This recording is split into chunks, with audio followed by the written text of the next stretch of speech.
guys, I'm Jackzil0, and today I wanted to show you an update that came to Hello Neighbor Mobile. I found this out earlier today, and I just wanted to show you it. So first of all, to start, as you can see, the ball just starts right where you are, which is different from before, and I noticed that when I first boot off the game, so I was like, well, okay, well, this update must be real. Then second of all, there's this rainbow can. It's a nice rainbow can. I like that. Third of all, I noticed that this whole entire game got a whole entire graphics update. I'm turning sound off because it's way too loud for you guys to even hear what I'm saying. So right off the bat, you can see this game already looks much better.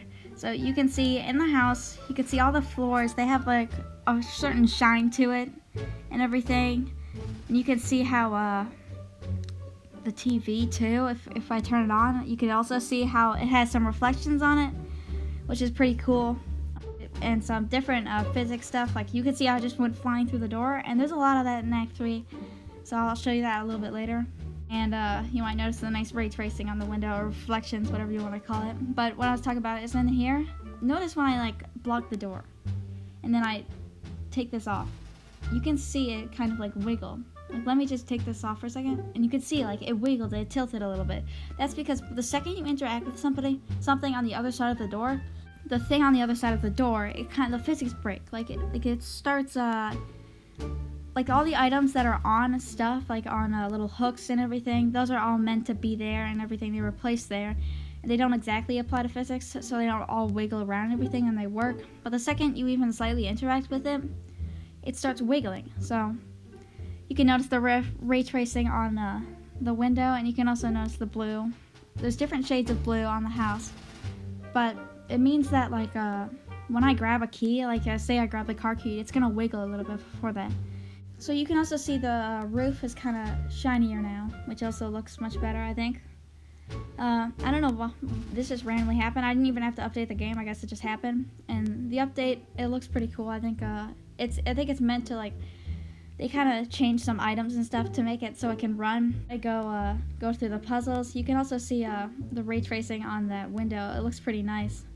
And the wood texture. The neighbor's gonna try to chase me, of course he is. The actual glitch part, when we actually go into the red key room. So let's go into here, so you can see it looks normal, but then let me just run into it, see? And it just goes flying. It just goes flying, and then it just looks like it's affecting it. But then when I tap on it, it just doesn't, it's locked. It's what? What is even going on? It doesn't make much sense, but it's just a physics glitch, sort of. So I'm gonna break this window in a second. Okay, and then if you see, I can just push it around, whatever. The door's still locked, which literally makes no sense, but that's fine. And then I just and if I grab this chair, you can see the door just opens, it unlocked. I'm supposed to grab the chair, how it's supposed to unlock, but it's all like that.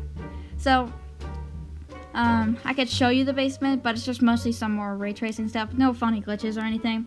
So I'm going to move on to Act 3 so we can see some more funny glitches and stuff like that, because that's where it really comes. So I'll see you guys at Act 3. You can see in Act 3, which is not, this part is not even in PC and console. You can see the neighbor's colors. You can see him totally in this. It's a little bit harder to see, but you can definitely see his colors. He's not black anymore like he was because of the shading and everything.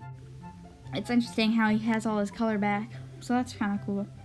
So you guys couldn't see it, but you can also see the outside of the boundary of the map too when you cue that cutscene. Now that's a very reflective car there. That looks pretty cool.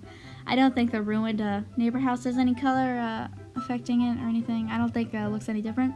The windows look more blue though because of the reflection of the sky. So let's go into here, and the real glitch comes when you come into here. This part is pretty funny. I saw it for the first time. It's just a cutscene glitch too, but most of the glitches come in the actual gameplay. But if you look at the cutscene, if you look, the neighbor's just gone. He's supposed to be banging on the nails, but he's just gone. It's just what, boy, what are you doing? So it's kind of funny how it's like that. And then it just goes inside the basement door on the cutscene, like this. It goes bloop. It just goes in like that. It makes literally no sense. So let's go out of here. As you can see, I just went flying because for some reason it just makes you go flying in this. Every time you go through a door, you just go flying. You can see that the loading of the windows very up high is a little wonky. So I'm gonna go inside, and you can see I just went flying across the room, flying. It's kind of funny how I think the door frame just kind of ruins it, and I don't know why. I don't know how this update really affects that or anything. It only goes like when I go through that way of the door. And sometimes it depends how fast you're going, but then you could just boost through. Here, I'm just gonna hit the neighbor with a chair, cause why not?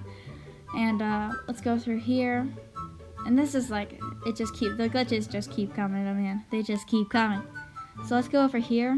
Let's go through here. And this hole's fine and everything. Nothing's wrong with here. But then if I go over here, look, I tap on this door and look through it. Look, the lock just falls. So this means that I could just keep this lock with me the whole entire time while the door's locked. So the door's gonna stay locked. And then I can go around and grab the key. And then I don't even have to come back around. I could just go grab the reflective key and then just push it into the lock. I could just throw the lock on the ground, push it into the lock, and then the door magically opens. It's pretty funny. So I'll show you guys that later. And this just applies to all keys on all doors. So that means you can just look through you could tap on the basement door and look through the basement door and then just grab the lock, and then you have the lock with you, and then you could just drop the lock on the ground and then just unlock it, and then you could just go to the basement door and it's unlocked. It's kind of funny because you don't even have to go to the basement door. You can just bring the lock with you. It's like, why not, you know? It makes literally no sense, but sure, that's fine. So I'm going to go to the birthday room to show you how that works. I'm going to make it daytime so that you guys can see everything, and I'll see you guys when I'm back at the birthday room. One more thing before I go to the basement room.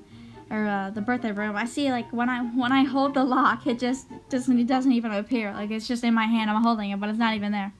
So that's kind of funny too. So while I'm going, there's just a floating flashlight there. Might as well just ignore it. I think the neighbor is holding a flashlight, and then it just gone now from his hand. He's just like, okay, I don't need it. I don't need the flashlight. That's fine. So as I hop down here, you can see I'm gonna open this, and I'm gonna go ahead and grab this very reflective key that's just randomly floating. Takes a couple seconds to grab it because I don't know why, it just kind of doesn't let you after a little bit. Now watch, I could just wait. Oh yeah, I forgot I have to take out my torch or flashlight. So look, I could just throw this key on the ground. So let me throw this lock on the ground. It appears, and then you can see the back of the lock too. See, that door's still locked, and then I could just sneak and tap this, and it just unlocks it, and then I go to the door, and it's like, okay, well there you go, now it's unlocked. This is a really wonky and funny glitch. I do like it. It makes the game actually easier because now I don't have to go directly to the basement door in Act 1 to grab it. I could just, look through the basement door, grab the key, and then just go. Because why not, That's just fun. This lock also applies, so I could just grab this lock. It's basically like magic. It's like, okay, I just feel like grabbing this lock. Might as well grab it. I'm just going to be the lock collector. I'm just going to grab all locks, and then I could just unlock doors from any location I want. It's pretty much overpowered. It's kind of funny. So I think I'm just going to end the video there. And I think I'll see you guys in the next one. I just want to show you guys this cool update with funny glitches and stuff like that. And I might do a video later today, so you guys can wait for that. And I'll see you guys in the next one. Bye!